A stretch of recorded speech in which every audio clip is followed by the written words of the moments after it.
आपराधिक घटनाओं को लेकर पहले भी मैंने टिप्पणी की है। जब ये महागठबंधन बना तब लोगों के मन में एक बड़ी चिंता ये थी कि बिहार में लॉ एंड ऑर्डर की स्थिति बिगड़ेगी, और वो चिंता इसलिए थी क्योंकि बिहार ने आरजेडी के शासनकाल में अपराधियों का जंगल राज देखा है। और आज जब आरजेडी फिर से सत्ता में आ गई है और एक तरीके से पूरे सत्ता का कंट्रोल और कमांड और कंट्रोल उनके हाथ में है, तो स्वाभाविक तौर पर अपराध बढ़ेगा ही बढ़ेगा। ये उनकी पार्टी का चरित्र है और ये मेरा असेसमेंट नहीं है। ये तो 15 साल बिहार की जनता ने देखा है। तो जब ये लोग सत्ता में आते हैं, जब भी रहेंगे, तो अपराध की घटना बढ़ेगी। वही हो रहा है। बिहार में गठबंधन का प्रयोग लगातार होता आ रहा है। दशकों से यह गठबंधन के प्रयोग में है। प्रशांत जी, लगातार आप कई दिनों से लगभग 138 दिन आप जनसुराज यात्रा पर है, तो आगे आने वाले दिनों में आपका गठबंधन पर क्या प्रयोग होगा? गठबंधन की दिशा में आपका क्या प्रक्रिया? मेरा कोई प्रयोग नहीं है।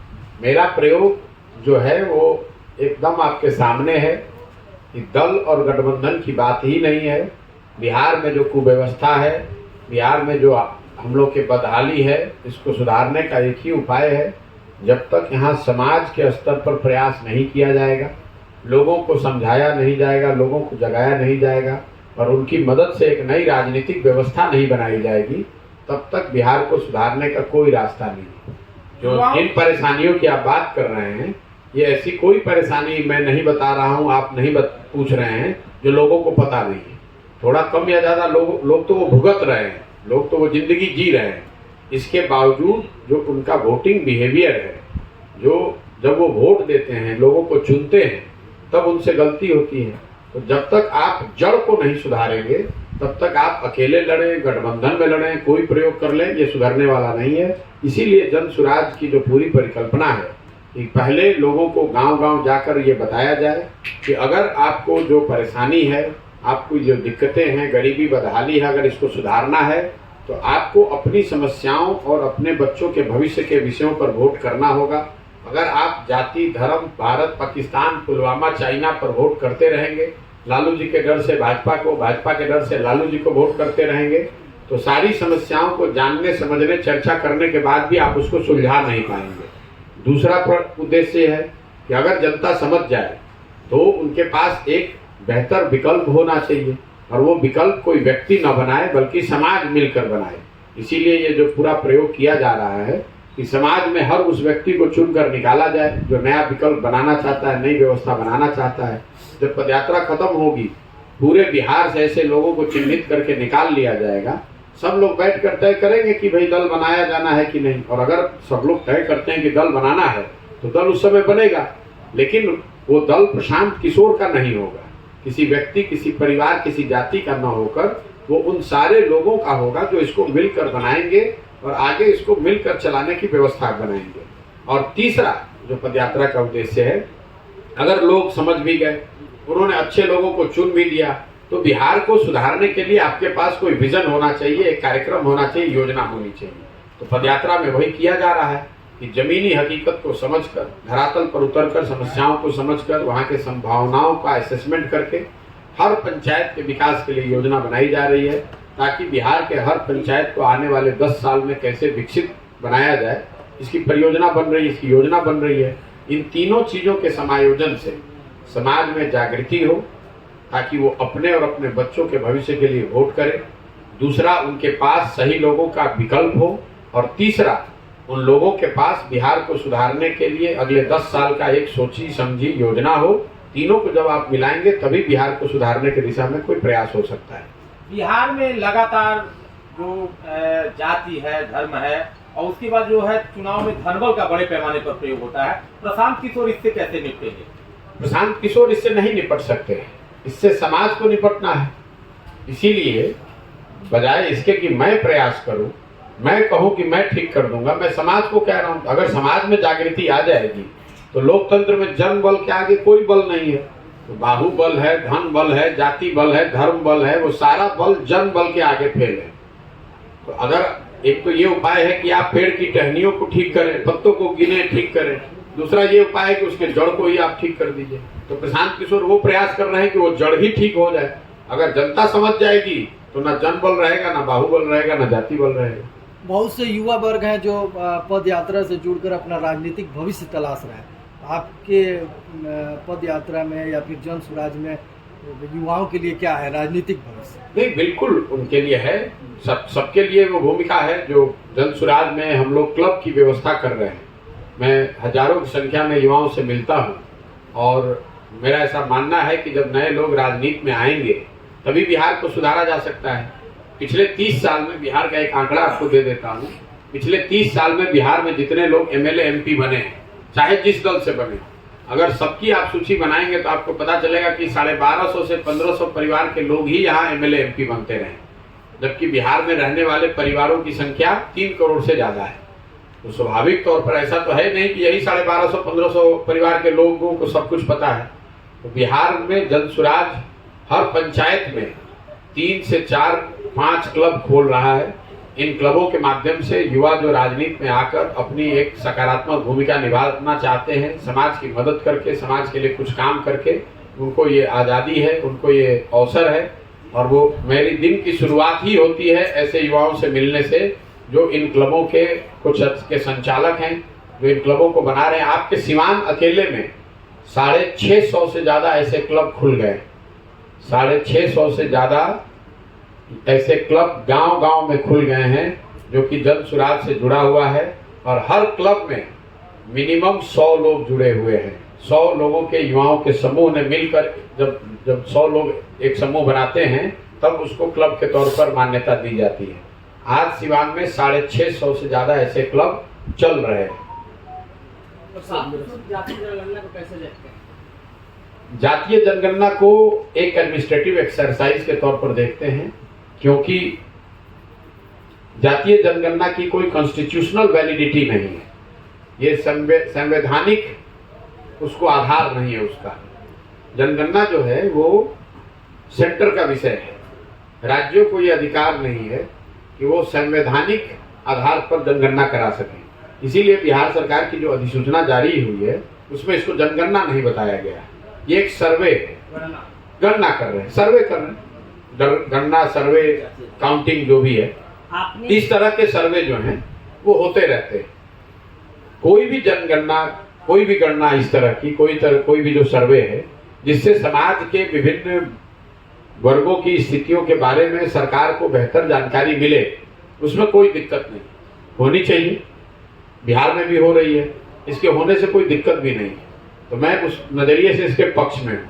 लेकिन जो लोग इसको करा रहे हैं वो उन वर्गों की मदद के लिए इसको नहीं करा रहे हैं, वो तो राजनीतिक ध्रुवीकरण के लिए, जातीय आधार पर समाज को बांटने के लिए इसको करा रहे हैं। इसलिए जो लोग इसके पक्ष में हैं, मेरा उनसे अनुरोध है कि कृपा करके जो लोग इस जनगणना को करा रहे हैं उनसे 2-3 सवाल जरूर पूछिए। पहला कि इसका संवैधानिक आधार क्या है, इसको जनगणना क्यों नहीं कहा जा रहा है, इसको गणना क्यों कहा जा रहा है।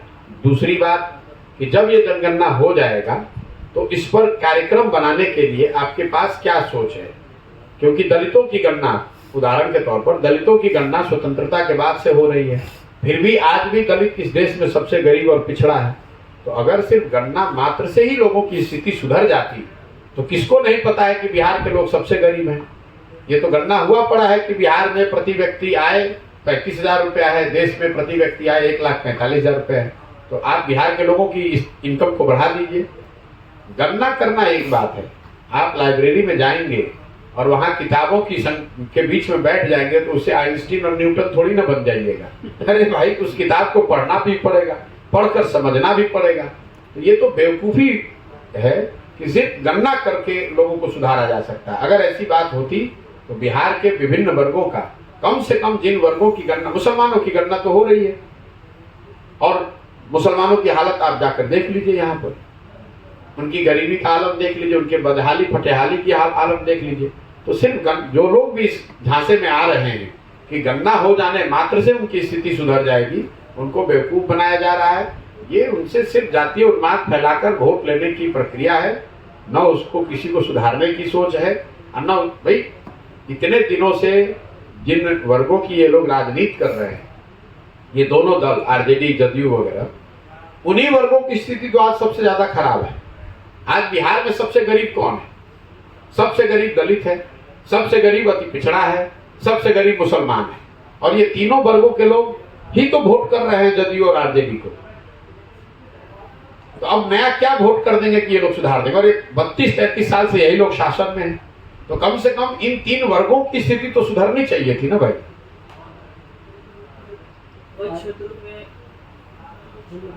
क्षेत्रों में इसको लेकर काफी विवाद भी देखा जा रहा है, हिंसा भी काफी बड़ा हुआ है। भाई वो हिंसा और विवाद के लिए ही इसको कराया जा रहा है।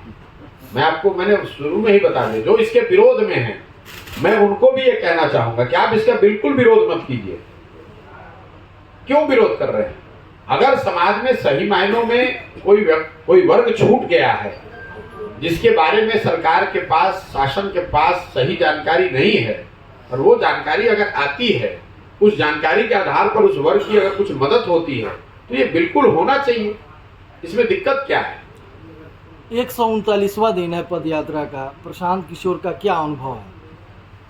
मेरा अनुभव ये है कि बिहार में जो स्थिति आंकड़ों में दिखता है, जो स्थिति हम लोग बाहर से देखते समझते हैं, जमीनी हकीकत उससे कहीं ज्यादा भयावह है। आंकड़ों में भी बिहार देश का सबसे गरीब और पिछड़ा दिखता है। आंकड़ों में भी विकास के ज्यादातर पैमानों पर बिहार 28वें नंबर पर है। लेकिन जब आप नीचे जमीन पर जाते हैं तो उसका जो ह्यूमन एस्पेक्ट है वो दिखता है, जो आंकड़ों के मुकाबले कहीं ज्यादा भयावह है। जब मैं पैदल चलता हूं और मेरे साथ 50-100 लड़के आगे दौड़ते हैं, छोटे बच्चे जो गांव में गाना सुनकर या पदयात्रा की कौतूहल में वो साथ में चलते हैं, तो मैं रोज अपने मन से भी कहता हूँ, आधे से ज्यादा बच्चे ऐसे होते हैं जिनके शरीर पर कपड़ा तक नहीं होता है, शुद्ध कपड़ा नहीं होता है। ज्यादातर बच्चे ऐसे हैं जो बिहार में हवाई चप्पल नहीं पहनते हैं। मतलब वो ये चीजें आपको आंकड़े में नहीं दिखेगी। आंकड़े में ये नहीं दिखता है कि कितने बच्चे ऐसे हैं जो हवाई चप्पल भी नहीं अफोर्ड कर सकते हैं। जो लड़के दौड़ते हैं, चलते हैं, बूढ़े हैं, महिलाएं हैं, आधे से ज्यादा लोगों के पैर में चप्पल तक नहीं है। जो बच्चे मिलते हैं, मेरे से बात करता हूं मैं पूछता हूं किस क्लास में पढ़ते हो, तो मेरा अनुमान होता है ये तीसरे का बच्चा है, चौथे का बच्चा है। वो बताता है कि 7वें में 8वें में पढ़ता हूँ। उसकी जो हाइट है, उसका जो कुपोषण है वो इतना ज्यादा है कि 7वें 8वें में पढ़ने वाला बच्चा आपको ऐसे दिखता है जो तीसरे चौथे क्लास में पढ़ता है। तो आंकड़ों में ये देखना कि कुपोषण कितना है, और जब आप उन बच्चों से मिलते हैं तो आपको दिखता है कि इसका कितना बड़ा ह्यूमन टोल है, कितनी जिंदगियां इससे तबाह हो रही हैं। आप बिहार में बच्चियों की हाइट देखिए, वो एकदम छोटी है। ये कुपोषण है। हम लोगों ने पंजाब में काम किया है, तमिलनाडु में काम किया है। जो बच्चियों की एवरेज हाइट है वो मुझे लगता है बिहार में 1.5, 2, 3 इंच से कम है। और वो सीधा दिखाता है कि उनको जब वो बढ़ रहे होते हैं, बच्चे से आप बड़े हो रहे होते हैं, आपको भरपेट भोजन ही नहीं मिला, आपको प्रोटीन मिला नहीं, आपके हड्डियों का ग्रोथ हुआ नहीं, आपके शरीर का पूरा विकास हुआ नहीं। ये बहुत बड़ी त्रासदी है। ये अनुभव है। आपने जो यह पदयात्रा निकाला है, कहीं विधानसभा चुनाव को लेकर मजबूती तो नहीं कर रहे हैं ना? मेरे भाई, पदयात्रा निकाला उस दिन से कह रहे हैं कि ये दल बनाकर चुनाव लड़ने का अभियान नहीं है। ये समाज के जरिए एक नई व्यवस्था बनाने का प्रयास है, जिसमें दल बनना इनहेरेंट है। दल तो बनेगा, लेकिन सिर्फ दल बनाकर चुनाव लड़ना, जीतना, वो इसका उद्देश्य नहीं है। जब तक समाज में वो समझ नहीं हो, जब तक समाज से सही लोग मिलकर दल न बनाएं, जब तक उनके पास बिहार को सुधारने के लिए कोई सोची समझी योजना न हो, तो फिर वो दल बनाकर अगर आप चुनाव जीत भी जाएंगे तो भी आप बिहार के सुधार के लिए कुछ बहुत बेहतर नहीं कर पाएंगे। यही पूरी सोच है।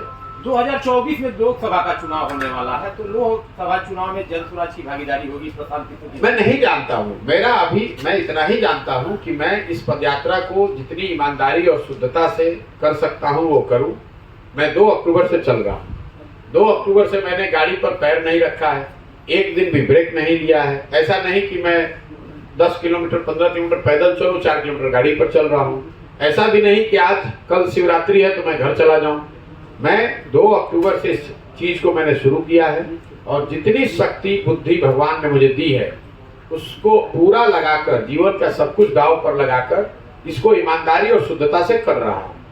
जब इसको पूरा कर लेंगे या पूरा करने के करीब होंगे, तब जो लोग भी इससे जुड़ेंगे उस समय जो समझ बनेगी, लोग जो निर्णय लेंगे, उसके आधार पर आगे बढ़ा जाएगा। मैं आपको ये कह ही नहीं सकता हूं कि लोकसभा से पहले पदयात्रा खत्म हो जाएगी कि नहीं, तो मैं ये कैसे बताऊं कि उस समय क्या स्थिति बनेगी। मेरा अनुमान था कि जिलों में मुझे 20 से 25 दिन लगेंगे। उस अनुमान के विपरीत मुझे एक एक जिलों में 40, 50, 50, 60 दिन लग रहे हैं। तो ये मेरे हाथ में नहीं है। पदयात्रा मैं इसलिए नहीं कर रहा हूँ कि मुझे कोई पुलिस में भर्ती होना है, कि मुझे कोई रिकॉर्ड बनाना है कि मैं कितने किलोमीटर कितने दिन में चल लिया। पदयात्रा तो एक जरिया है समाज से जुड़ने का, समाज को समझने का, उसकी जमीनी हकीकतों से अपने आप को वाकिफ कराने का, लोगों को बताने समझाने का। मैं उस काम को कर रहा हूँ। मेरे लिए समय, किलोमीटर की कोई महत्ता नहीं है। मुझे इस काम को जितनी ईमानदारी से किया जा सकता है वो करने में मेरी रुचि है। चाहे उसमें 1 बरस लगे, 1.5 बरस लगे, 2 बरस लगे, मैं करूंगा इसी तरीके से। आपने बेरोजगारी पे बात की, क्या आपको लगता है बिहार में बेरोजगारी का मूलभूत कारण युवाओं में स्किल ना होना, ठीक से नॉलेज ना होना? सिर्फ डिग्रियां लेके लोग चले जाते हैं काम के लिए, लेकिन जब वो काम पे जाते हैं तो पता चलता है ये काम को ठीक से समझ भी नहीं पा रहे। उनके पास डिग्रियां तो होती है लेकिन वो उस चीज़ को ठीक से करने के ठीक से समझ नहीं पाते। देखिए, स्किल गैप जो है वो बिहार की समस्या नहीं है सिर्फ, वो पूरे भारत में ऐसी स्थिति है। लोगों के पास जो शिक्षा या जो डिग्री मिलती है वो उसमें वो उनको उस तरह का स्किल नहीं देती है जिससे कि उनको रोजगार मिल सके। लेकिन बिहार में बेरोजगारी का वो एक मात्र पहलू नहीं है। लोगों का शिक्षित नहीं होना, स्किल्ड नहीं होना, ये एक पहलू है। बिहार में बेरोजगारी की सबसे बड़ी स्थिति वजह ये है कि रोजगार के जो 3 अवसर है, 3 दरवाजे हैं जिसके जरिए आप रोजगार पा सकते हैं, वो तीनों दरवाजे बंद हैं। आप उसको समझिए। पहला दरवाजा है शिक्षा। अगर आप अच्छी शिक्षा हासिल करेंगे तो आप अपने लिए कोई ना कोई रोजगार ढूंढ सकते हैं। तो बिहार में शिक्षा व्यवस्था पूरी तरीके से ध्वस्त है। दूसरा रास्ता है खेती किसानी। जिनके पास जमीन है वो खेती किसानी करके अपने लिए अपने आप को रोजगार दे सकते हैं, अपने जीविका का उपाय कर सकते हैं। तो जैसा मैंने आपको बताया 60% लोगों के पास तो जमीन है नहीं, और जिनके पास है उनके पास इतनी छोटी जमीन है कि वो सिर्फ पेट भरने के लिए ही उसका उपयोग कर रहे हैं। और तीसरा रास्ता है व्यापार, उद्योग धंधे, स्वरोजगार। उस विषय पर बिहार में चर्चा नहीं होती है। जब हम लोग यहाँ उद्योग धंधे और स्वरोजगार की बात करते हैं तो ज्यादातर हम लोग की समझ ये है कि यहाँ चीनी फैक्ट्री नहीं है, चॉकलेट का फैक्ट्री नहीं है, चक्का मिल नहीं चल रहा है। वो तो एक बहुत छोटा पहलू है। फैक्ट्रियों का न होना एक पहलू है। बिहार में लोग बेरोजगार इसलिए हैं कि शिक्षा और जमीन के साथ साथ उनके पास पूंजी नहीं है। बिहार में जो पूंजी है वो है ही नहीं, तो आप रोजगार करेंगे कैसे? आपने कहा स्किल की बात। मान लीजिए कि आप हजाम हैं, आपको बाल काटने का हुनर है, आपके पास स्किल है, तो अगर आपके पास 2 लाख रुपए की सुविधा हो, लोन हो, तो आप एक सैलून खोलकर आप स्वरोजगार कर सकते हैं, 4 लोगों को रोजगार दे सकते हैं। लेकिन अगर वो 2 लाख रुपए आपके पास नहीं है तो आप दिल्ली में या पटना में जाकर किसी सैलून में बाल काटेंगे मजदूर के तौर पर। अब आप ये समझिए कि बिहार में पूंजी है क्यों नहीं। कई लोग बताते हैं कि हाँ लॉ एंड ऑर्डर का इशू है, कोई बताता है खनिज संपदा नहीं है, कोई कहता है समंदर नहीं है। इन बातों का कोई मतलब ही नहीं है। बिहार में पूंजी इसलिए नहीं है कि यहाँ पर जो पूंजी जहाँ से आती है, पूंजी आती है बैंकों से। पूरे देश में पूंजी कहाँ से आता है? जो पैसा हम और आप बैंकों में जमा करते हैं, बैंक उसी का एक बड़ा हिस्सा आपको हमको लोन के तौर पर देता है, ऋण के तौर पर देता है। देश में इसको नापने का एक पैमाना है जिसको कहते हैं क्रेडिट डिपॉजिट रेशियो। मतलब कितना पैसा आपने बैंकों में जमा किया और बैंकों ने उसके एवज में कितना पैसा आपको ऋण दिया। देश में ये औसत है 70%। मतलब अगर देश के लोगों ने बैंकों में 100 रुपया जमा किया तो बैंकों ने 70 रुपया ऋण के तौर पर लोगों को, समाज को वापस दिया, ताकि आप घर बना सकें, गाड़ी खरीद सकें, रोजगार धंधा कर सकें, यूट्यूब चैनल चला सकें। बिहार में ये औसत आज है 40%। लालू जी के जमाने में ये गिर कर हो गया था 23.7% 2004-05 वित्तीय वर्ष में। ये आरबीआई का रिपोर्ट है, आपको कोई बताएगा नहीं। बिहार में इसकी कोई चर्चा करता नहीं है क्योंकि ज्यादातर लोगों को इसकी समझ नहीं है। अब वो लालू, जब 1990 में लालू जी मुख्यमंत्री बने तो क्रेडिट डिपॉजिट रेशियो था बिहार में 38.8%। वो लालू जी के 15 साल के शासनकाल में गिरकर हो गया 23.7%। और नीतीश जी के 17 साल के शासनकाल में बढ़कर वापस हुआ है 40%। इसका खामियाजा क्या होता है आप उसको समझिए। पिछले साल बिहार में बिहार की गरीब जनता ने बैंकों में जमा किया 4,21,000 करोड़ रुपया। कुल पैसा हम लोगों ने जमा किया कितना? 4,21,000 करोड़ रुपया। तो क्रेडिट डिपॉजिट रेशियो जो 70% राष्ट्रीय औसत है, उसके हिसाब से बिहार में लोगों को स्वरोजगार के लिए, घर बनाने के लिए, गाड़ी खरीदने के लिए, उद्योग धंधों के लिए 2,80,000 करोड़ रुपया ऋण के तौर पर मिलना चाहिए था। लेकिन चूंकि क्रेडिट डिपॉजिट रेशियो है 40%, तो मिला कितना? 1,61,000 करोड़ रुपया। बाकी पैसा कहाँ गया? बाकी पैसा बैंकों ने उन राज्यों में ट्रांसफर कर दिए जहां पर उद्योग धंधे लग रहे हैं, जिसको आप और हम अग्रणी राज्य मानते हैं। कर्नाटक में, तमिलनाडु में, गुजरात में, महाराष्ट्र में, तेलंगाना में, आंध्र प्रदेश में क्रेडिट डिपॉजिट रेशियो 90 से ज्यादा है। मतलब वहां के लोग अगर 100 रुपया बैंक में जमा कर रहे हैं तो लोगों को 90 रुपया ऋण के तौर पर मिल रहा है। अब इसका असर क्या हुआ है बिहार में, मैं आपको वो बता देता हूँ। आप पत्रकार हैं, कभी कोई नेता मिल जाए तो उससे पूछिएगा।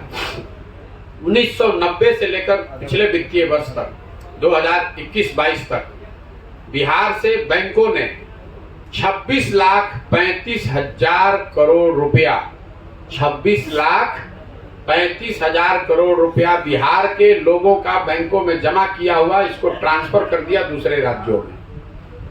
तो मेरे भाई, जब इतना, और पिछले 32 वर्ष में बिहार सरकार का बजट भी इतना नहीं है 26 लाख करोड़ रुपया।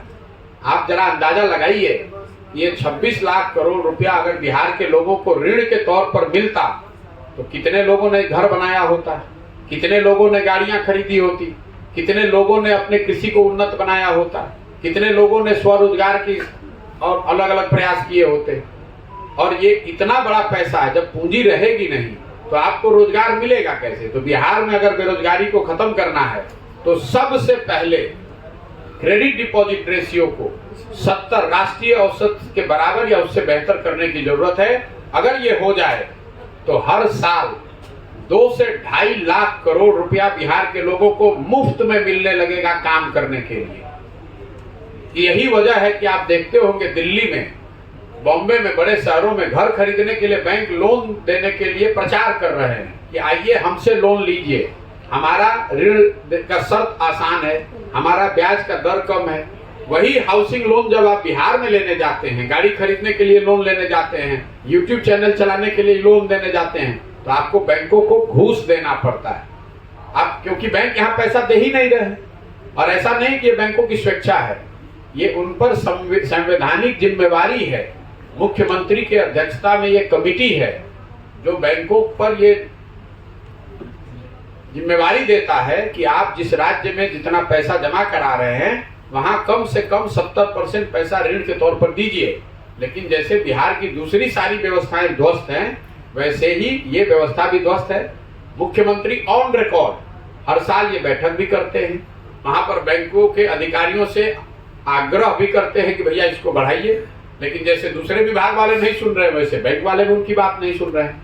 तो अगर बिहार में गरीबी और बेरोजगारी दूर करना है तो सबसे पहला उपाय है क्रेडिट डिपॉजिट रेशियो को सुधारा जाए, ताकि बिहार के लोगों को 1 लाख, 1.5 लाख, 2 लाख रुपया अलग से पूंजी के तौर पर मिले। और आप देखेंगे कि बिहार के लड़कों में वो ताकत है। आप यूट्यूब चैनल चलाते हैं, अगर आपको आसान दर पर ऋण मिले तो आप 4 और लोगों को लगाएंगे, आप और बड़े प्रयास स्तर पर ये काम कर सकते हैं।